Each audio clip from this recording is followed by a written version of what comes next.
Hi, it's me, Shy, but she's not that shy, Wilson, and welcome to my show. I love making content to put a smile on everybody's face. I post twice a week, so just to make sure you don't miss a beat, hit subscribe and hit that bell so you can be notified of new segments coming up. I love making content like comedic spoofs, do it yourself beauty products that you can do in the comforts of your own house, and telling you my true life story, including the story I have for you today, which is my testimony moving to Los Angeles. Again, I want to thank everyone for tuning in. And I just wanted to tell everyone I consider everybody family. That's my thing. Family is so important. So I consider all of my subscribers and my friends on all my social media platforms family. So, as family, I want to tell you my true life, uncut experience moving to Los Angeles. A little disclaimer first. A lot of people, like I said, my family, you see me on Instagram, YouTube, Facebook, and you see a lot of pictures I have. And I've been so blessed to have walked on the red carpet, to have participated in so many fashion shows, to have booked so many awesome projects, and to do print. But like they all say, you don't know the struggle. And it's okay. I haven't had time to tell people my struggle and everything that's been going on, because literally for the last 8 years I've been here, everything's just been going so fast, so fast, so fast. So now that things have kind of slowed down, everyone has more time to themselves. I want to give you my true life story, my testimony of moving to LA, because if it hadn't been for my who has been walking and leading me every step of the way, and my Savior, Jesus Christ, watching over me, telling me, no, Shy, don't go left. I need you to go right. I wouldn't have been here in one piece. So, without further ado, I want to tell you my testimony moving to LA. After winning IMTA with my talent manager's SLC Talent Factory, I had an agent. So all I had to do was move to LA. Simple, right? So I look for a job. I look for a job. I look for a job. I used to work at a jazz blues bar. And I got a new job working at this night spot in Gardena, California. Again, let me say Gardena, California. Let that sit in for a minute. For people who are familiar with LA, you know what I'm talking about. For people who are not familiar with LA, I'm going to give you a minute. Press pause, hit GPS, Gardena. See where that is. And that's where I worked at a night spot there. Oh, I was so happy to get the job. I got the job, let's say maybe in March, but I didn't start till April. Now, here's one thing. I've been to LA a few times. I've done a few projects here. But I soon found out, a few months, years or so, there's LA, then there's LA, then there's LA, then there's LA. I was soon gonna find out what the last two LAs meant. So I had 7 days to move down to Los Angeles. I had an apartment in San Jose. By the way, all my life, I lived in San Jose for 3 decades. Count them. 1, 2, 3 decades before I moved down to LA. But I had 7 days to move down to LA.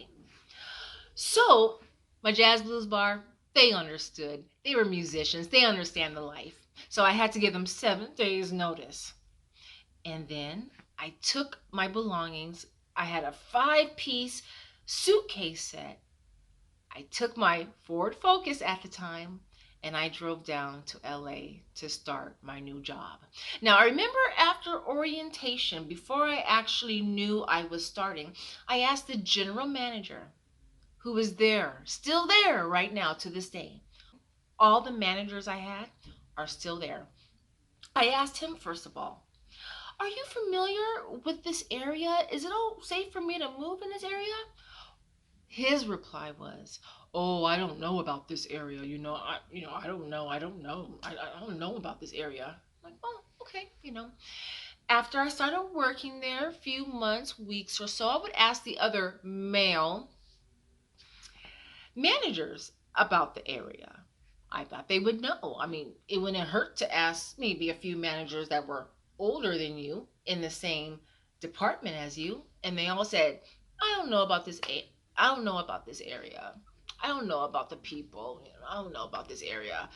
Now, bear in mind, everyone, my family, I knew no one in LA. It was trial and error, sink or swim.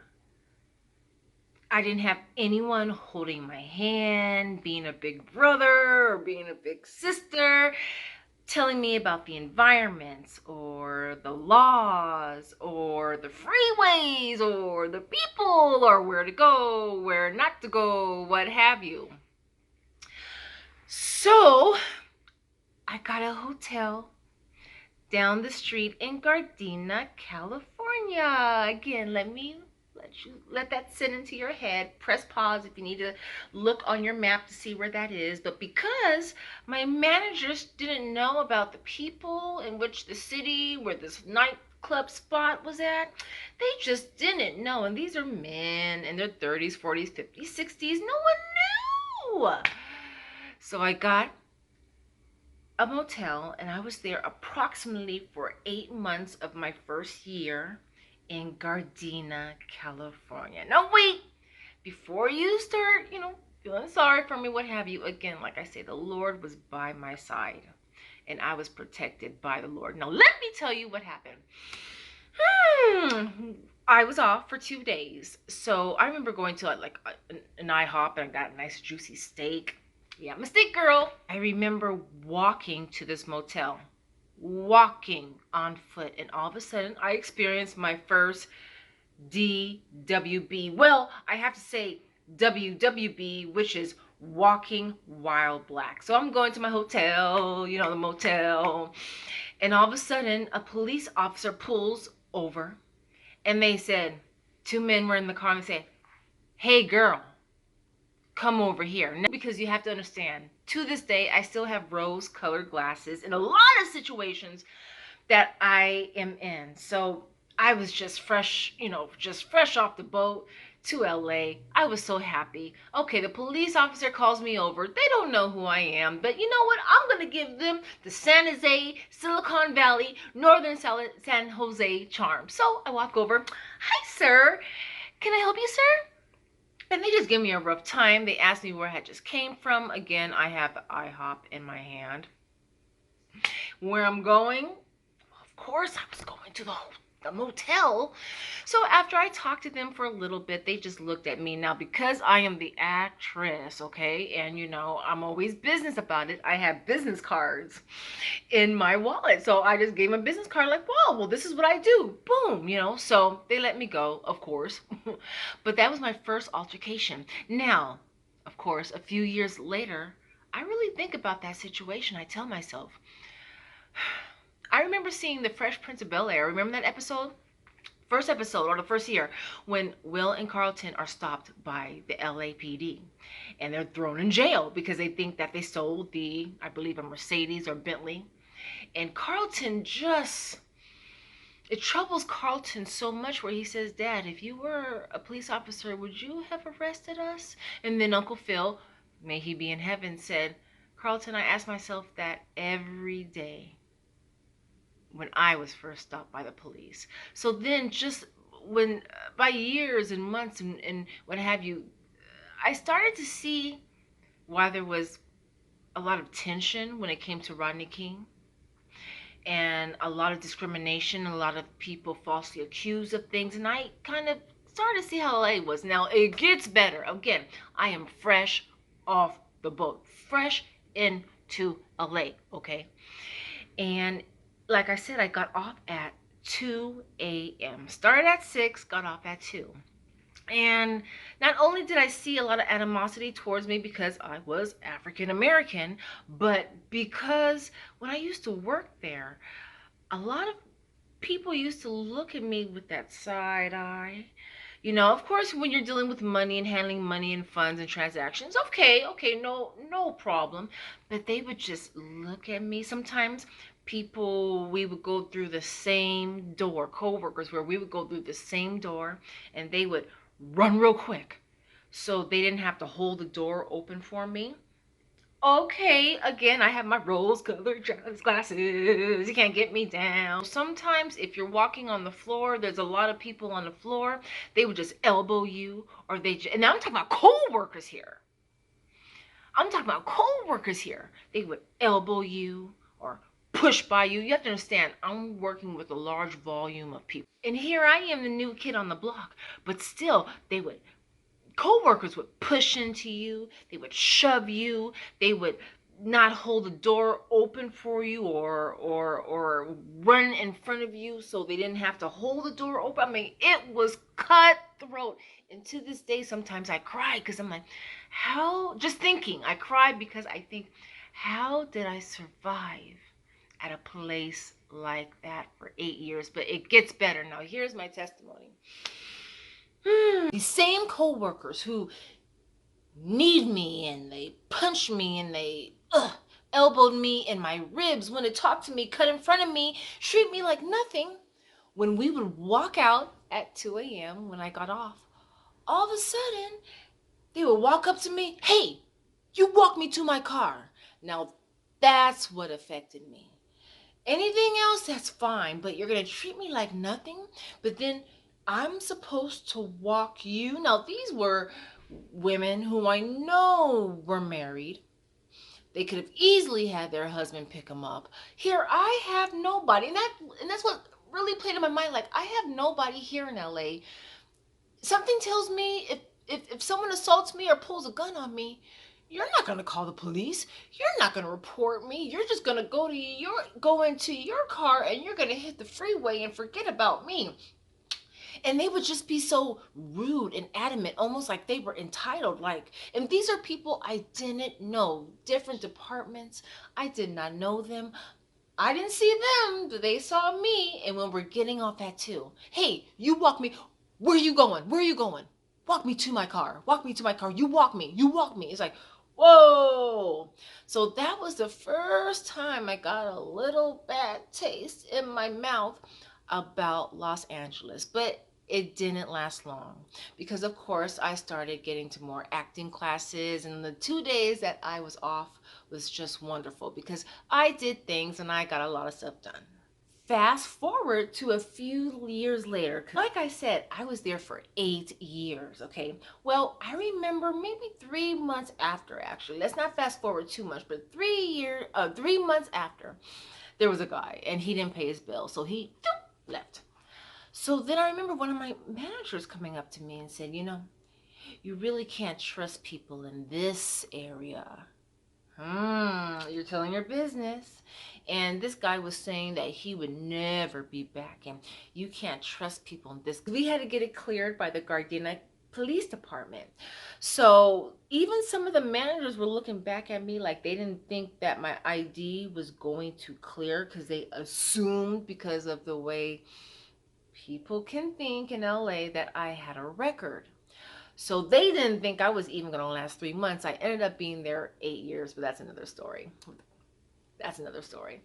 But however, he finally let everything hang out. Oh, well, you can't trust people in this area. This area is like, And I live in Glendale. So it finally came out. And that's when I knew that, you know what, Houston, we have a problem. Also, when a few other girls who came in after me would start working, they were non-African American, I would notice that just I could say the customers and coworkers and managers started catering to them differently. And I would hear them ask where they lived when they said that they were new to LA. And the managers would actually hold their hand and say, oh, well, you have to watch out here. You have to watch out for this. Or I live in Glendale, or I live in, where is it? I forgot where it is. Hacienda Heights. I live here. So you have to watch out for these areas. But when I came in and people, and these are managers, the same managers I worked with, the same managers that were there when COVID closed, the same managers who told me they didn't know about the area, but as soon as a girl was an African American, then they tell, oh, well, watch out for this and watch out for that and watch out. So they had their hands held, and that really bugged me. But again, like I said, I had Jesus Christ, so I had someone with me. I never had to fear. I never had to worry. Another thing that used to happen though is the reason why. Now, see, no one told me why they wanted me to walk them across the street.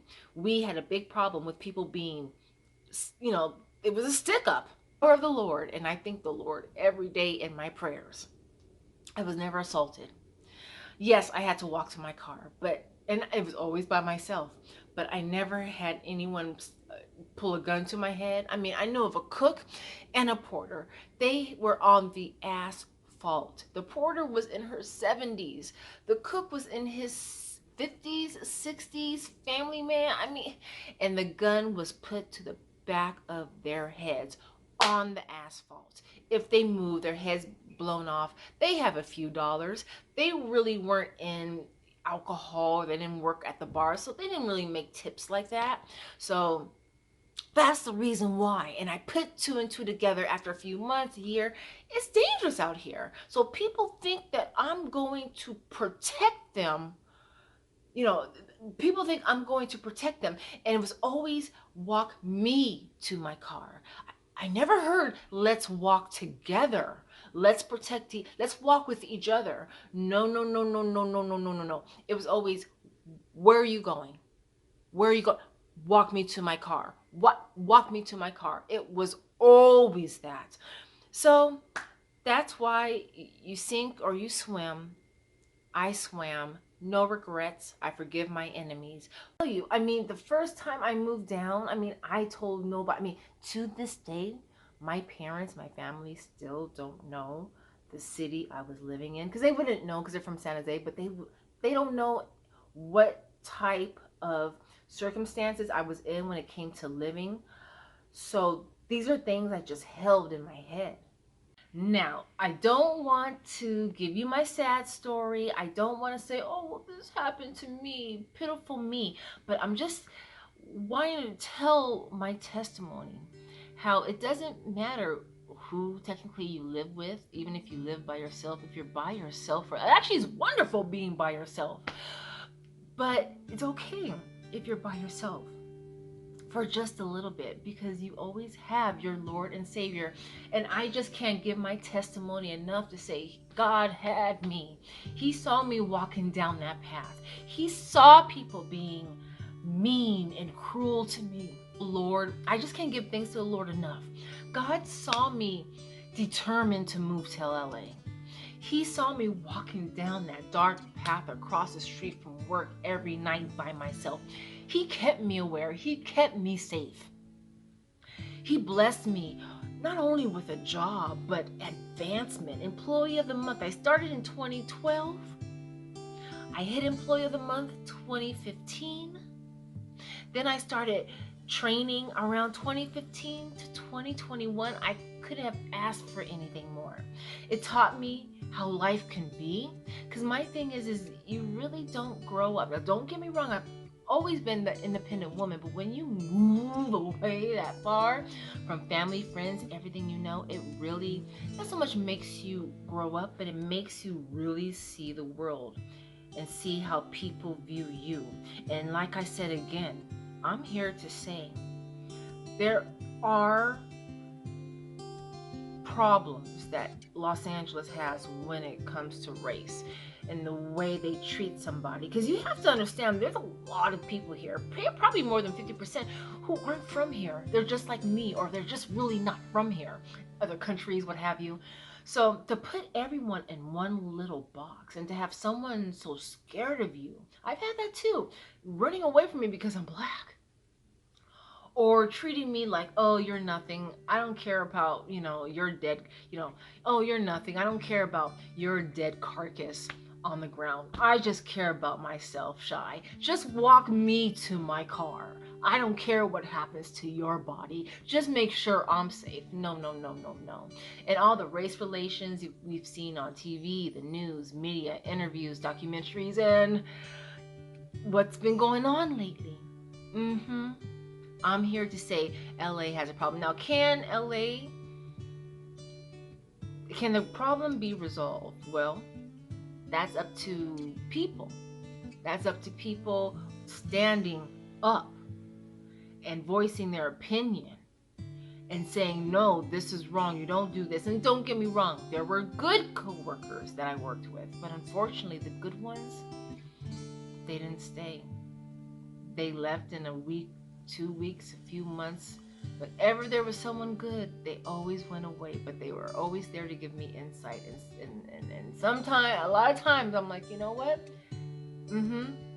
God was using them as a vessel to give me some hints. One thing I want to point out as well is that my neck could have been slit while I was living in that motel or walking from work, and no one would have ever known. So again, when you saw me on the red carpets, or you see me smiling, or you see me in these pictures on Instagram or Facebook, people were oblivious to what was going on in my life. But I survived. And I understand. Things happen. Families get larger. People, do other things, or they expand in their family and life. That is understandable. But, when you don't hear from your friends, or let's just say a lot of things, you're doing your thing, they're doing your thing, and then in the next few years, you don't hear from them.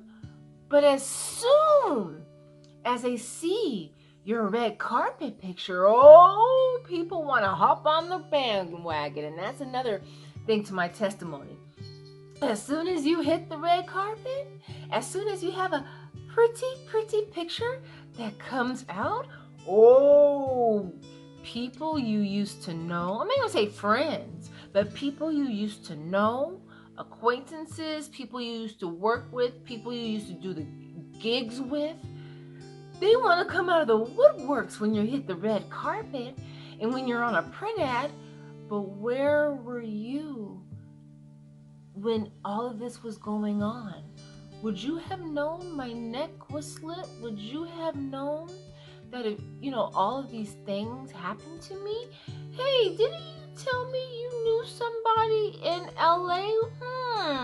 Well, I guess I never got the phone number to this friend you knew in LA to at least, get a little LA 101.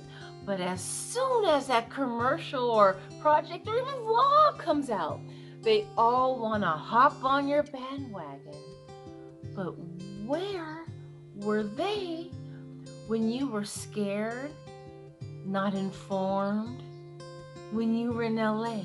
Where were they when you were crying? Because perhaps, because of a bad situation at work. I just cannot express to you enough how grateful I am of the Lord. I am so grateful. He made sure all those times I was traveling back and forth, I-5, San Jose, because I would drive. Yes, I do drive to San Jose, coming back to LA. He always made sure I was taken care of. My car, I was 18 years old. Oh my goodness, it was so old. But it just kept up. And I thank the Lord. I just cannot give my testimony too much. For those of you who want to move and relocate. I'm not doing this video to scare you. Please move. It is so great, beneficial, and you really learn something. That's my thing. I can't have kids until I really learn about the world. This was a stepping stone. But just remember that you're never by yourself. God is there. He does not sleep. He does not slumber. So if you need him, even if it's 3 a.m., he is there to guide you. So until then, family, I want to wish everybody a safe and productive week. And until then,